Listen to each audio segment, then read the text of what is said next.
Hello అండి, నమస్తే. ఈరోజు నేను మీకు ఇంట్లోనే ఈజీగా రాగి పిండితో హల్వా ఎలా చేసుకోవాలో చూపిస్తాను. దానికి నేను 1 బౌల్ రాగి పిండి తీసుకున్నాను. ఏ బౌల్తో అయితే రాగి పిండి తీసుకున్నానో సేమ్ అదే బౌల్తో 2 బౌల్స్ వాటర్ తీసుకున్నాను. మొత్తం అంతా మిక్స్ చేసుకొని అది ఒక ½ అన్ అవర్ పక్కకు పెట్టాను. ½ అన్ అవర్ తర్వాత క్యాప్ ఓపెన్ చేసి చూస్తే అది వాటర్ అంతా పైకి వస్తుంది, రాగి పిండి కిందకి వెళ్తుంది. ఒకసారి కలుపుకొని అదంతా వడకట్టుకోవాలి.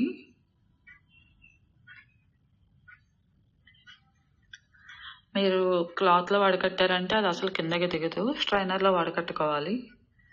కొంచెం కొంచెం వేసుకొని స్పూన్తో కలుపుకుంటే ఆ వాటర్ లాంటిదంతా కిందకి దిగుతుంది.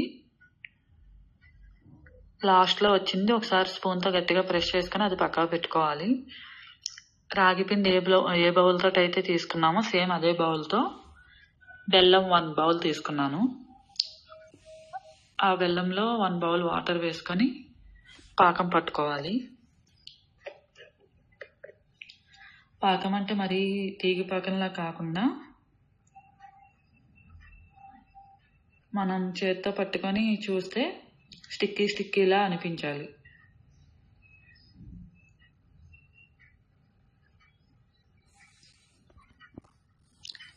ఈ విధంగా వచ్చిన తర్వాత మనం రాగి పిండి వాటర్ తీసుకున్నాం కదా వడకట్టి, దాన్ని ఇందులో వేసుకొని చిన్న ఫ్లేమ్ మీద కలుపుకుంటూ చేసుకోవాలి, లేదంటే మాడిపోతుంది.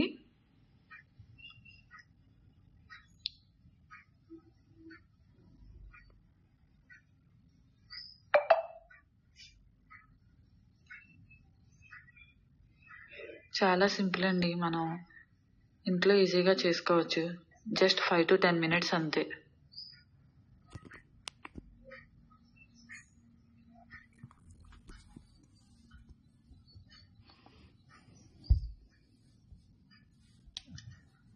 అది దగ్గర అవుతున్నప్పుడు ఆయిల్ అయినా నెయ్యి అయినా పర్వాలేదు, ఏదన్నా తీసుకోవచ్చు. నేనైతే 2 హాఫ్ తీసుకున్నాను.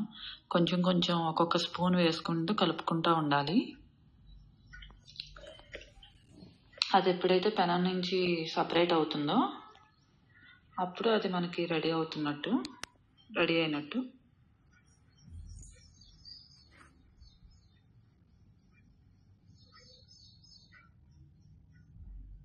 హల్వా నుండి కూడా ఎప్పుడైతే మనం వేసిన ఆయిల్ కానీ నెయ్యి కానీ సపరేట్ అవుతుందో, బయటకు వస్తుందో, అప్పుడు హల్వా పూర్తిగా రెడీ అయినట్టు. పక్కన వేరే పెనంలో నెయ్యి వేసుకొని డ్రై ఫ్రూట్స్ వేయించుకున్నాను నేను.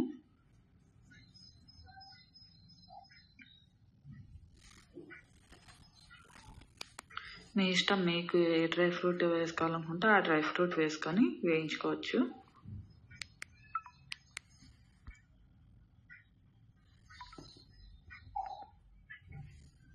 చూసారా, హల్వా రెడీ అయిపోయింది. ఒక ప్లేట్ తీసుకొని ఆ ప్లేట్లో ఈ హల్వా అంతా వేసుకొని దానిపైన డ్రై ఫ్రూట్స్ తోటి డెకరేట్ చేసుకుంది.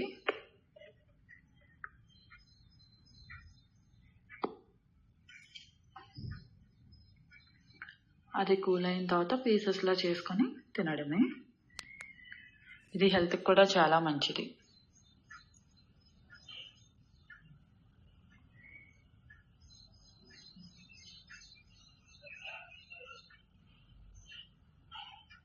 చూసారుగా ఎంత సింపుల్ ఇది.